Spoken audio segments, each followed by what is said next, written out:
mwezi wa pili mwaka 2026 tunakusudia sasa kuwa na IST Festival, lakini malengo yake makuu ni kitu gani? La kwanza, mtakumbuka kwamba Dar es Salaam tumemaliza masuala ya uchaguzi, lakini zaidi pia tumeingia mwaka mpya, na kwa mantikio hiyo ni staili mojawapo ya kuanza kufungua mwaka mpya, mwaka 2026.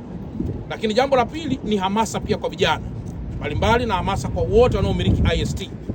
Tuna zawadi za zaidi ya milioni 100, na kwa mantikio ni kwamba kwa wale wote ambao watafanya vizuri, tumekuchapanga pia na ofisi zetu kwa kusaidiana pia na vijana, hatutaogopa wala tutasita kumuongezea mtu IST mpya kwa mazoezi au kwa kazi ambayo atakuwa ameifanya kwa siku hiyo.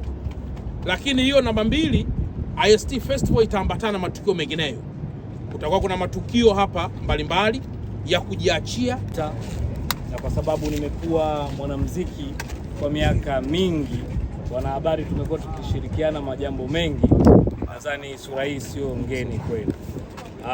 Leo nimesimama hapa, niko na kaka yangu Albert Chalamila, mkuu wa mkoa wa Dar es Salaam, kwa information ndogo ndogo tu, kwa sababu tutakuwa tunakutana kila mara kuupdate hili jambo. Tunazungumzia leo IST Festival. IST Festival ni festival ya kitofauti.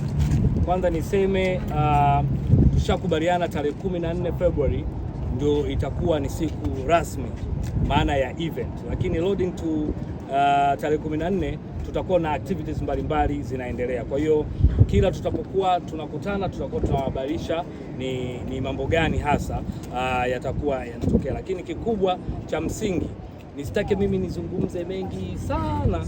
Kwa nafasi yangu nimkaribishe mkuu wa mkoa wa Dar es Salaam, mimi nikiwa mstahiki meya wa jiji, lakini mkuu wangu wa mkoa yuko hapa, yeye atazungumza juu ya hii IST Festival, tumejipangaje, tunaendaje, na kwa maswali mawili matatu tutawakaribisha baadaye. Karibu mkuu wa mkoa.